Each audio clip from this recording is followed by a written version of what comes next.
présenter les 6 cartes les plus rares et les plus chères au monde en 2022. Donc voilà, on va commencer. Donc en première, nous avons un Luigia euh, noté à 10 par PCA ou autre chose. Je sais pas, j'ai pas vu. Beckett.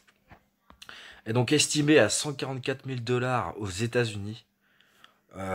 Donc on nous dit, voilà, la version de Neo Genesis de la première édition de la carte Luigia est non seulement l'une des cartes Pokémon les plus populaires jamais créées, mais aussi l'une des plus difficiles à classer. Luigia étant sur l'art de la boîte de la deuxième génération des célèbres Pokémon Game Boy, il est souvent comparé à Charizard, le Dracofeu. Et cette notoriété a fait de cette carte un investissement de premier ordre et une pièce de collection. Donc cette carte est l'une des rares cartes holographiques des Wizards. Et donc voilà. Donc elle est estimée, là on nous dit à 127 000 euros. Donc c'est juste énorme, voilà, en 2022. Si vous l'avez, euh, gardez-la ou vendez-la. Et donc voilà. On va passer à la prochaine, donc la cinquième, qui est donc une carte promo japonaise.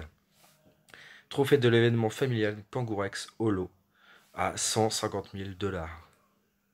Donc on nous dit l'une des cartes Pokémon les plus rares au monde, ce Kangangstan n'a été distribué qu'aux gagnants, qu'aux gagnants sélectionnés lors du tournoi Mega Battle par enfant qui s'est tenu au Japon en 98.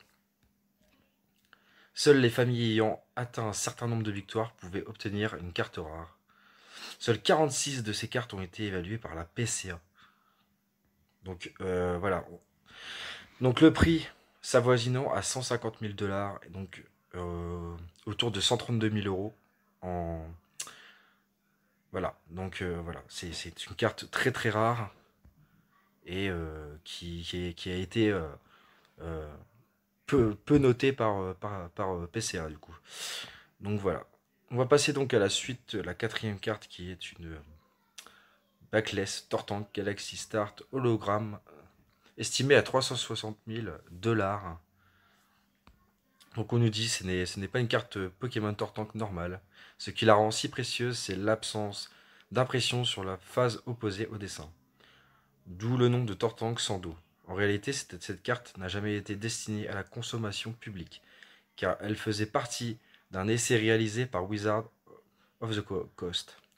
L'impression provisoire a eu lieu en 98, avant le lancement de la série aux États-Unis, et avant que quiconque ne sache la franchise exploserait comme elle l'a fait. Donc son prix va s'avoisinant à environ 318 000 euros. C'est juste une somme énorme.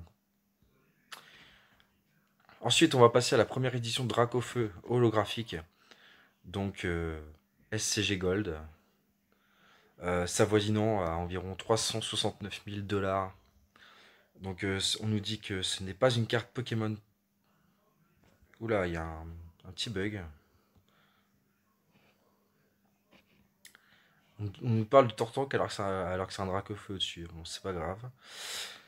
Et donc, on va passer à la suite.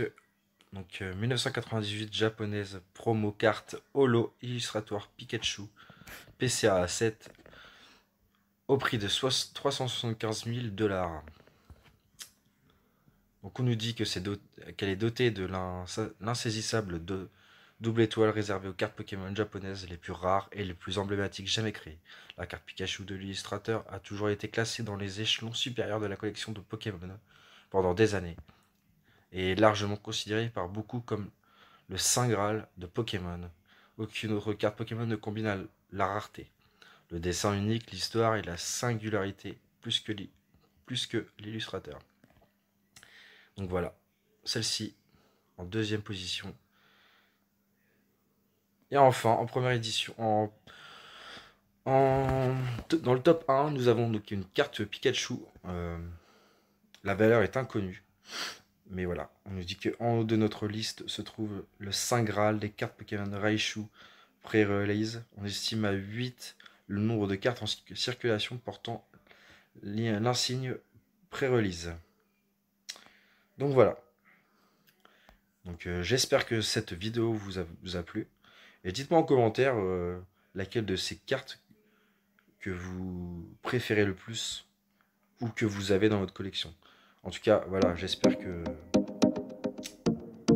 ça vous a plu et que vous allez continuer à me suivre et à me soutenir.